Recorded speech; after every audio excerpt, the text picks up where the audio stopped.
এই বলটে দাঁড়া, আমি তোর জন্য কাগজ দিয়ে একটা সাইকেল বানিয়ে দিচ্ছি রে। কি মজা কি মজা, বাবা আমার জন্য কাগজের সাইকেল বানিয়ে দিয়েছে। এই কাল্লু দেখ, বল্টের বাবা বল্টেকে কাগজ দিয়ে সাইকেল বানিয়ে দিয়েছে। যা তুই কি ওর সাইকেলটাকে ভেঙে দে তো। আরে ওই বলটে, আমার সাইকেলটা তো হলো লোহার সাইকেল, এখন আমি তোর কাগজের সাইকেলটাকে ভেঙে দেবো। হা হা হা। এ কি, কাল্লু তো আমার কাগজের সাইকেলটাকে ভেঙে দিয়েছে।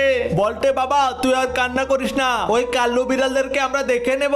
চল, এখন আমি তোর জন্য লোহা দিয়ে একটা শক্তিশালী সাইকেল বানাবো, আর এই সাইকেল বানানোর পর তুই ওই কাল্লুর সাথে গিয়ে এই সাইকেলটা নিয়ে রেস করবি। এই তো সাইকেলটা প্রায় হয়ে গিয়েছে, এইবার এটাকে সুন্দর করে একটা রং করে নেই। বলটে যা, এইবার গিয়ে ওই কাল্লুর সাথে এই সাইকেলটা দিয়ে রেস কর। আরে ওই কাল্লু, তুই আমার আগের কাগজের সাইকেলটা ভেঙে দিয়েছিলি, এই যে দেখ আমার নতুন বাইসাইকেল, চল এটা দিয়ে তোর সাথে রেস খেলবো। আরে কাল্লু, তুই তো আমাকে ধরতেই পারবি না, দাঁড়া আমি সাইকেল থেকে দোয়া মেরে তোর 12টা বাজিয়ে দিচ্ছি। হা হা, কাল্লুর বাচ্চা, তোকে একটা শিক্ষা দিতে পেরেছি, এবার বুঝ কেমন লাগে।